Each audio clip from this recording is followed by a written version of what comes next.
WCBI News at 9 on CW4 starts now. Protests demanding justice and change after the death of George Floyd are erupting across the nation, even at Mississippi State Capitol. Thanks for joining us tonight at 9. Today, the officer at the center of that investigation in Minneapolis charged with third-degree murder. A large group gathered today in Jackson to show support for George Floyd's family and denounce police violence. But as Courtney in Jackson shows us here at home, the protests were much more peaceful. No justice, no peace, no racist police. What happened to George Floyd in Minneapolis transcends any headlines for many of those who rallied outside the Mississippi State Capitol. Actually fighting for our lives every single day. I have to get up and make sure what I put on. I have to know, is it too dark, is it too bright? I have to always look back. You know, the other night I had to hold my girlfriend and she cried because she was scared of me leaving the house because of what's going on. Michael Barber says he can only hope his children won't have those same experiences. But that's another reason he didn't want to sit on the sidelines and not speak out against racism and police brutality. I'm lucky I turned 22. In the black community, it is a blessing to turn 21. When we reach 25, that is a milestone. Not graduating college, not getting your license or anything. Turning an age is a milestone. It's not even really a tradition in our culture. We the people demand the death of racism and the rebirth of liberty. Others echoed the idea that Mississippi's history makes peaceful protests like this imperative. Racism has been a big part of Mississippi's history for a very long time. I think it was very important for us to be here today and to put Mississippi into the fight for justice and liberty for its people. The group did march through downtown Jackson after leaving the state capitol.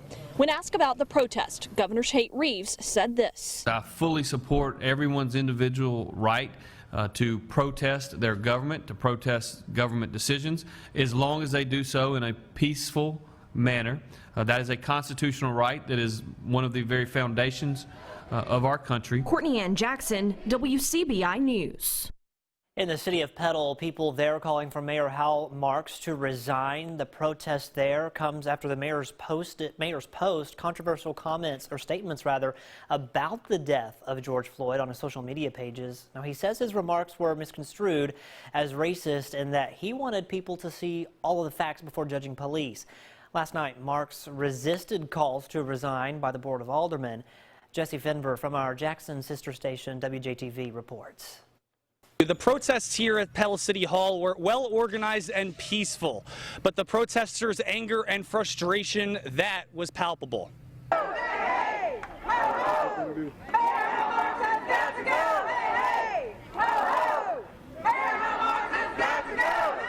The protest today in Petal was peaceful, yet sharp with anger and frustration. Mayor Marks' comments were hurtful to a lot of people. The comments he's referring to were social media posts made by the mayor earlier in the week, saying in part, quote, "If you can talk, you can breathe." Today, protesters shared their thoughts on the mayor's remarks. You're in a certain position. You can't make certain comments. If you represent the people, you have to represent all the people. My biggest thing was that his comment was voluntary. Nobody asked him for his opinion. So for you to volunteer how you really feel, you know, that bothered me. Justice. I need him to resign, and I think everybody else wants him to resign. His remarks are unacceptable in this time, or really in any time. And this morning we reached out to Mayor Hal Marks and asked for a comment on the protests and if he wanted to clarify his statements once again, and he said no comment. Temperatures across the area for the most part down into the 70s already. We're 70 now in Starkville, 74 here at the Air Force Base. Generally, though, skies are clear, and we are going to stay that way overnight tonight. Just a few clouds continuing here over the next couple of hours. Generally, as I mentioned, we're going to stay clear, though, and that allows the temperatures to fall just a little bit down into the mid and upper 60s by midnight, and then eventually down into the low and mid 60s by the time you wake up. Staying pretty mild and muggy overnight tonight. And again, those clouds going to continue to clear out. Waking up tomorrow morning, plenty of sunshine and blue sky. It's going to be a great way to start off the weekend. Temperatures getting up into the 70s by lunchtime and eventually into the low and mid 80s as we get into the afternoon and evening hours. Notice, though, plenty of sunshine, just a few clouds out there. Generally, though, the weekend looking great. Highs in the 80s Saturday and Sunday with lots of bright blue sky and sunshine. I've got your full first alert forecast coming up in just a bit. Scott. District Attorney Scott Colomb is reacting to the news that a manslaughter charge against former Columbus police officer Kenyon Boykin will be dropped. Boykin was charged in the 2015 shooting death of Ricky Bahl. WCBI confirmed yesterday that the Attorney General's office plans to drop those charges. During a press conference this morning, Colomb said he plans to request the information from the AG's office that led to that decision. He says he will then post whatever information he legally can do to his website, adding it would be a step toward transparency. To drop the case at this time, the timing is so bad. And I had somebody call me and tell me it felt like a gut punch to the stomach. And I understand that because it's a very difficult time for a lot of people. A lot of people are hurt and they're worried, they have anxiety. And you know, to do it like the way it was done, I mean, I think if you're going to dismiss the case, you need to do more than a 2-paragraph press release. You need to have a hearing, put the evidence out there, let the people see for themselves what is the reason why the case was dismissed. Because it was an indictment. And so I think it just should have been handled. It could have been handled so much better that would have done a better job of continuing to keep try to get trust in the community. Because that's what it's really about, is having trust in the criminal justice system. Still a lot of questions here. Boykin was fired from CPD shortly after that shooting in 2016. That's when he was fired. He later sued the city. A settlement was reached in the lawsuit. Well, the decision not to prosecute sent shockwaves throughout the community. Some were pleased with the decision, others asking why. Our Stephanie Poole talks to 2 Columbus leaders who want answers. It puts a sharp knife in the hearts of trust in this community as it relates to the justice system. The timing could not have been at the worst time. This was the worst time that any news of this magnitude could have been dropped in this community. That was District 41 State Representative Kabir Kareem's reaction after learning the state attorney general will not prosecute former Columbus police officer Kenyon Boykin. Kareem has a unique perspective. He was a city councilman at the time when Boykin shot Ricky Bahl during a traffic stop. He believes the community deserves a better understanding as to why charges were dropped. We have to do more. We have to demand answers. I will be writing a letter to the Attorney General in my capacity, asking for an explanation on what took place. Kareem says with evidence and paperwork to support the case, he thinks there was no need to drop charges at this time. What is it where the previous Attorney General felt need to indict with a grand jury, felt need to prosecute all the way to December, and now it's May, and now, according to the 2 paragraphs that was given, it wasn't enough evidence. Something is not right with that. Controversy surrounding the case is affecting officers too. Columbus Police Chief Fred Shelton says, as a citizen and officer, he's mentally in a tough spot. Being in my position and being an Afro-American, they expect me to stand up and do what's right and to fight for their rights. And again, I'm going to fight for their rights. I'm going to make sure that the police department is effective, efficient, and proactive in policing. Again, we're not going to turn our head at crime. We're going to enforce crime. We're going to do it fair. We're going to treat people fairly, and we're going to treat them with dignity. Shelton says the Attorney General's decision puts a greater burden on the force. I don't agree with it because what it does is it goes to the fabric of what we do. I want people to trust us that if someone commit a crime that they will be arrested, that they'll go through the court process, and that they'll serve their time.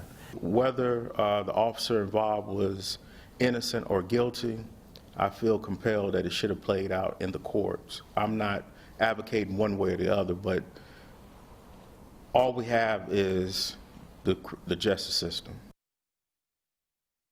And I also need to correct myself real quick. Officer Boykin was fired in 2015 from CPD shortly after the shooting and indicted in 2016. Now, we have reached out to the family for Ricky Bahl for a comment. The mother of Ricky Bahl says that they're heartbroken and they're requesting privacy at this time. Community cities around the country are trying to figure out how to reopen safely. I'm Nancy Chin with the states now seeing an increase in coronavirus cases.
WCBI News at 9 on CW4 with Scott Martin.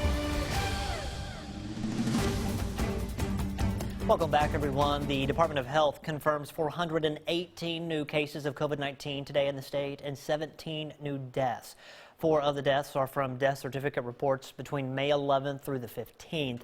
The new cases bring the state's total to over 14,700 cases. Over 1,800 of those cases are in long-term care facilities. Statewide, there has been 710 coronavirus deaths total. President Trump suggests there could soon be a cure for the coronavirus.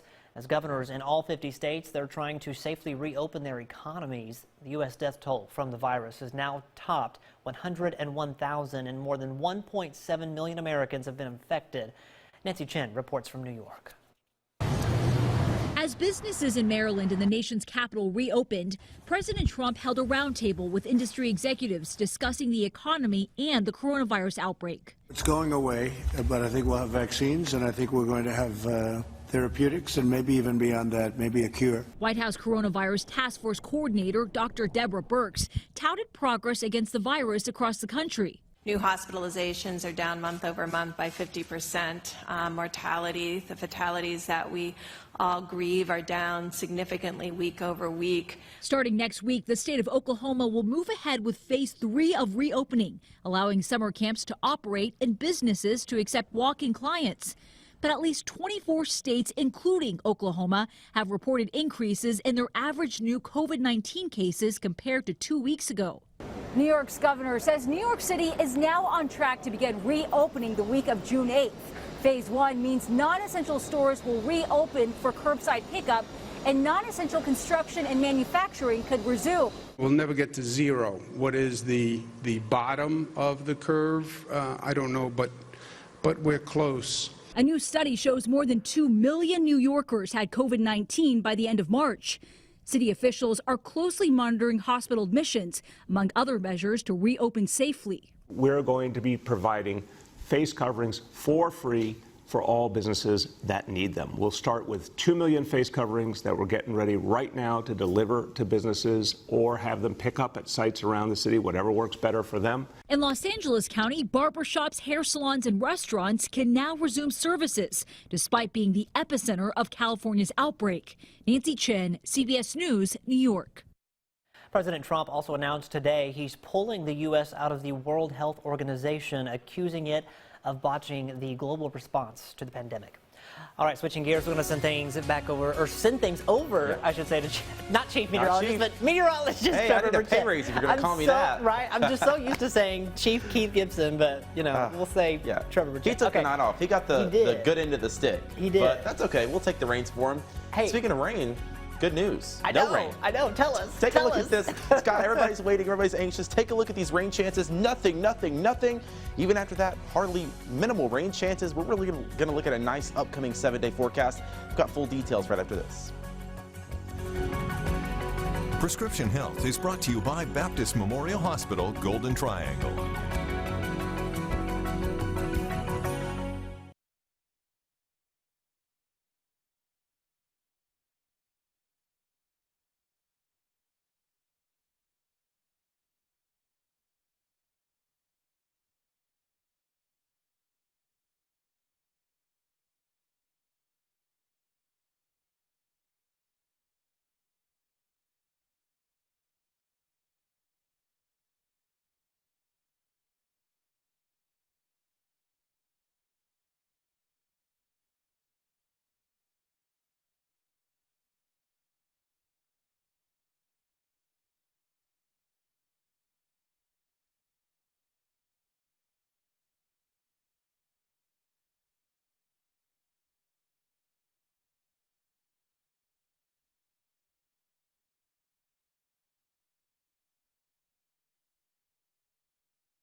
Your WCBI First Alert AccuWeather forecast on CW4 with meteorologist Trevor Burchett. We've had some hit or miss showers and storms across much of the area for the last few days, but just in time for the weekend, I've got a little bit of good news for you. Take a look at the Emerson Animal Hospital forecast. Here's Theo. Theo has blown up the float. He is in the pool.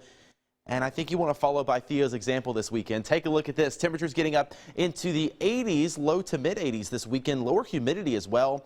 That combined with plenty of sunshine makes some perfect pool weather, perfect lake weather, whatever you want to do. Great weather for it this weekend. We do warm up going into next week, but still staying sunny, at least for the foreseeable future. Right now, clouds are continuing to clear out. We've just got a few high, thin clouds along and south of Highway 82. We're 74 in Columbus right now, 75 up in Tupelo, 72 in New Albany, and 73 right now in Macon. Not much going on here weather-wise, but we are going to keep an eye down on the tropics, actually. Hurricane season officially begins next Monday, but you know, we've already had 2 systems this year, and we might actually have our 3rd happening out in the central Atlantic, but we're going to keep an eye on this one a little bit closer to home. This disturbance here has the potential to become a tropical storm in the next week or 2. Hard to tell this far out if it does strengthen or where it would end up, but being this close and in the Gulf of Mexico already, something we will keep an eye on here over the next week or so. Today in Louisville, really nice day. Some of those white puffy cumulus clouds, friendly sky out there as the sun sets behind the horizon. Pretty warm day out there, but still not as warm as we were for the last couple of days. 62 tonight for the low. We'll stay partly cloudy, fairly mild though, with a light northwesterly wind. Tomorrow, as I mentioned, we're going to get up into the mid and low 80s in some spots. 83 here in the Golden Triangle, mostly sunny, a really nice day. And as I mentioned, combine that with the low humidity, not making it feel quite as muggy. It's going to be very comfortable, even though we are in the 80s. So get outside and enjoy it, and no matter where you're going in the southeast, the weather is basically going to be the same. We're talking about temperatures in the 80s. If you're heading down to the Gulf of Mexico, great weather there. The nearest rain chances are actually going to be there along the Georgia coastline and the east coast of Florida. Most of us in the Twin States going to stay dry. The UV index, though, going to be high. We're going to be right at a 10. That means it's not going to take long to burn. So apply plenty of sunscreen if you're going to be out and about. Take a look at this. We're going to keep it sunny here for the next several days. We'll introduce a chance for some stray showers Tuesday and Wednesday. Temperatures coming back up into the low 90s. We're back with more after this. Stay with us.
Is working from home getting to be more work than it should be? Your devices or Wi-Fi connection could be to blame.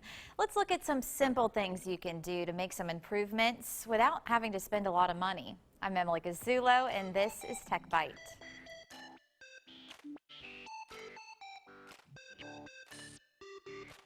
Best Buy's Nathan Roach says it all starts with a good Wi-Fi connection.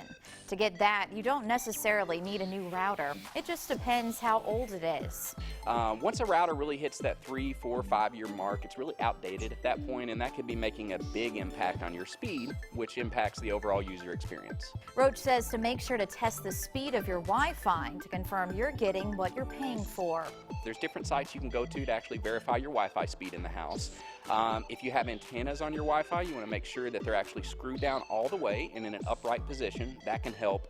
And then, believe it or not, a lot of people don't realize, but routers have firmware updates and different things that you can do on them also. So those are all things that you can check before you make the decision to actually invest in a new networking product. Make sure your laptop or desktop computer is also updated. That can include updates on your computer's firmware or operating system. Your home experience can only be as good as your weakest link. So if you have a great router, but an older, slower desktop, you're probably going to have slow speeds while you're working. Sometimes going to a bigger monitor or even a TV can help you view your desktop or laptop better. A lot of people are actually going to a bigger monitor or TV, which allows them to have really whatever size they would want for their work from home setup. So a lot of people are even mounting TVs on walls, and then they can even look at basically a 65-inch monitor for their laptop or desktop, which is another cool way that they can do that. A bigger screen can also come in handy if you're on a Zoom conference call. It makes it easier to see who you're talking to. Roach says Best Buy can help if you have any questions about your current home office setup. They can do a virtual consultation or send an agent to your house. Just call your nearest store to see what's available. I'm Emily Gasulo, and that's this week's Tech Fight.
Have a great weekend, everyone. We'll see you next week.